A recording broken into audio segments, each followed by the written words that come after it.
Greetings comic lovers and welcome back to Casually Comics, the channel where we chat all things comics, from reviews of comics new and old to history to anecdotes, really wherever our whims take us. Clayface 6, numero 6. Dr. Peter Malley. We've had quite a journey to get to this point. We started in the golden age, now we have found ourselves in the tail end of the 90s, with some called the modern era or the dark age, or we're running out of names for things at this point. The naming system has collapsed in on itself a tiny bit. I want more medals. We've reached 1998 and Batman issue 550. Now if you've been following the Claylist, you'll know that this issue featured in the video about Clayface 5, wherein Cassius, the child of the third and fourth Clayfaces, was captured and experimented upon, a piece of his essence stolen, and then escaped, bonding with someone. And that someone was Dr. Peter Malley. So of course, if you have not been following along the Clayface journey, it is not too late. We have a Clayface playlist, also known as the Claylist, because the puns abound. In fact, I was told that last time I was remiss. When we were talking about Cassius, who's a baby, I said a clay baby, missing out on the opportunity for Clayby,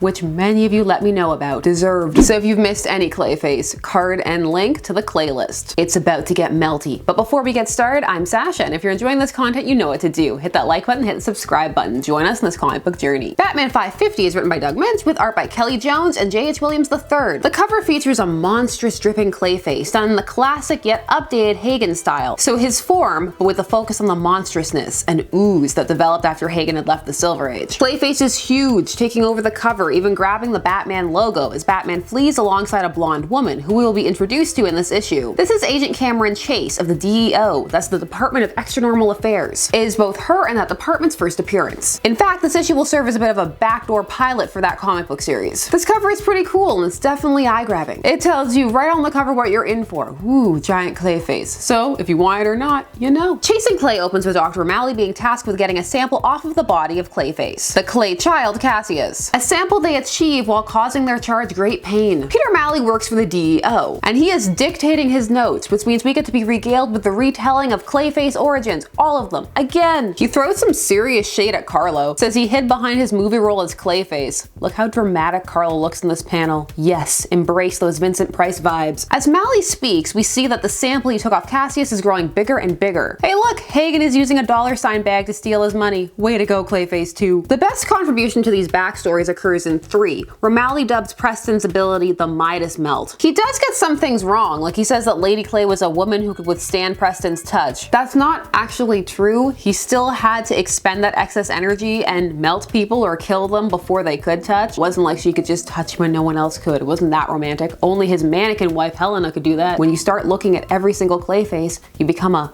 Clay-expert. Okay, that wasn't as good, I'm sorry. Ooh, look at me so deep in the Clay lore that I can go full obnoxious nerd. I've leveled up. Malley describes Cassius as a child that has thus far demonstrated no unusual powers. He adds, at least not in DEO custody. So that time when he grew wings, did John Pal Valley just not write that down? It's never been relayed. Also, really this entire time, Cassius has never changed form to try and escape and find his parents. Why? He has the mentality of a child, so why not? Although later on when you see him, he doesn't seem to, but here he most definitely still does. Answer me, Malley. Also tell me why you're wearing an eye patch. I want to know. The sample of Cassius has escaped and is lurking, looking for mommy and daddy. Malley realizes it melted its way out, so it has the melt power. So does that mean that so is Cassius? Again, if so, he's still there. Why? They say that they sedated him, but would sedatives work the same on a person who's made of clay? Would it react oddly with his bizarre physiology? I am thinking way too much about this. I'm overqualified for the DEO. Malley realizes that he should have asked more of these questions when suddenly the piece is launching itself at him, and a horrifying Thing-esque panel begins to bond with him. Your face,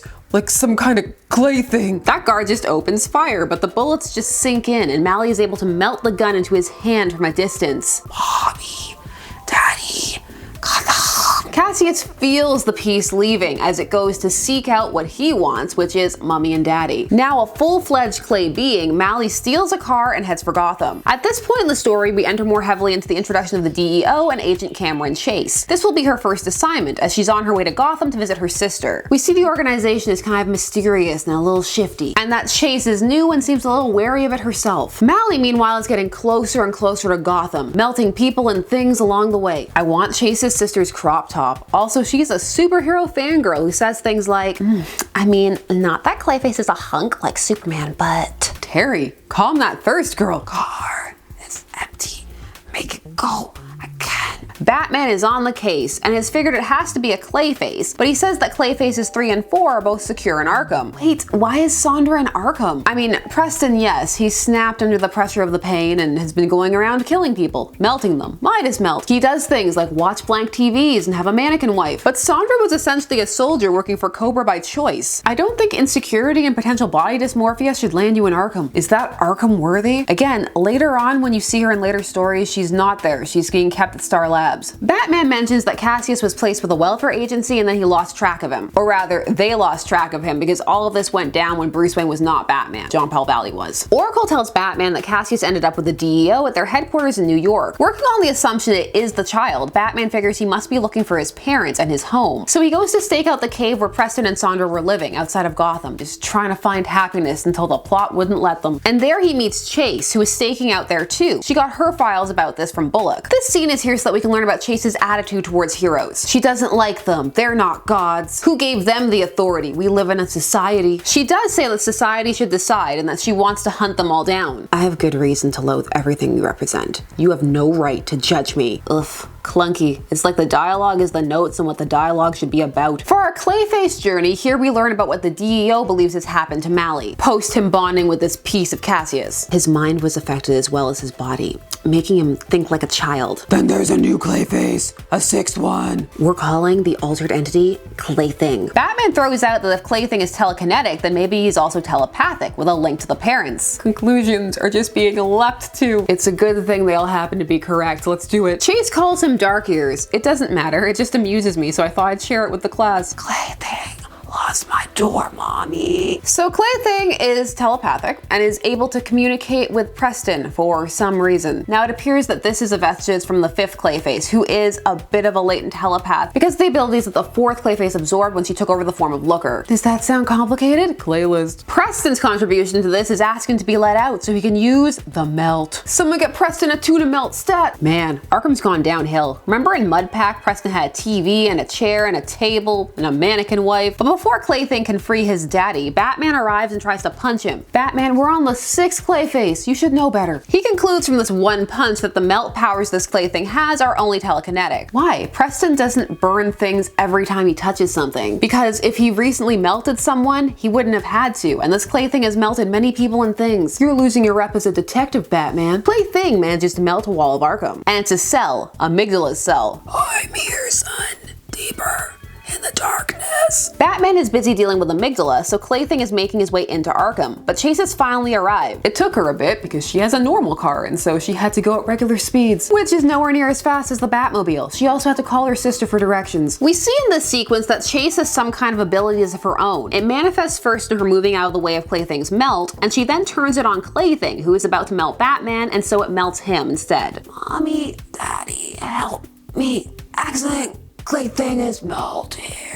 Chase says that the DEO will do cleanup and containment. Batman is fine with Claything going back there and Cassius being kept there and Lord knows what is happening to him, experiments and the like, just so long as nothing else escapes from the facility. He doesn't want to hear about it. Batman ponders that there's something interesting about Chase, that she may be the thing she hates. And Chase says she thinks she's gonna like this job. The end. This comic is a decent stalking monster style affair. It's got extreme Melting Man vibes. It is also oozing X-Files episode vibes. And the structure and character relations, but starring Batman and Chase. This is meant to be a showcase for Chase and the DEO. Clayface is an incidental, a highlight of the type of monsters and adventures one will have in Chase's series. This is the equivalent as mentioned to a backdoor pilot in a TV series. If you look at the story from a Clayface perspective, knowing all the past canon and lore, it's horrifying. Poor Cassius abandoned and left there to be experimented upon, and then later at some point just moved to Arkham in canon. In this story, left in a cell, in pain, part of him permanently destroyed. The familial bonds between Clayface 5 and his parents are turned into something freakish and terrifying. Lady Clay doesn't even make an appearance, and instead we have Preston, who is turned into a typical monster type, all pathos removed. Just someone dangerous that Clayface must not be allowed to reach, because of the potential damage you're imagining that they could wreak together. This is a Clayface as pure monster story, which isn't a bad story, it's just a different different take, and different from what had come before up to that point. There had been more monstrous retellings of the various Clayfaces, but even then there was some kind of human element, like say that retelling of Matt Hagen's origin, where yes, it got monstrous, but he also went insane and there was a sad element to it. This is Clayface as a lumbering, mindless Hulk. But as mentioned, this Clayface is a prop in the world building of the DEO, and in that sense, Claything fulfills his function. Side note, there's a nice effect in parts of this book while they're looking for Clayface, of clay dripping on the pages. And here's where I'm about to throw down the gauntlet in Batman lore terms. I don't believe that Dr. Peter Malley is a Clayface, or rather, I don't think he should count as one of the numbered ones. Not as a full-fledged independent Clayface. Maybe one of those side Clayfaces that pop up, like Mudface or Clownface. Those are both real, I did not make them up. The reason he's labeled as a Clayface is because Batman in the story says so. There's a new Clayface. But there's no evidence that Malley exists as a person past the bonding. Chase says that Malley has been affected psychologically, rendered childlike, but there's no evidence of Malley's personality or influence. While we didn't spend enough time with Malley to get any kind of distinct personality vibes off of him, after the bonding,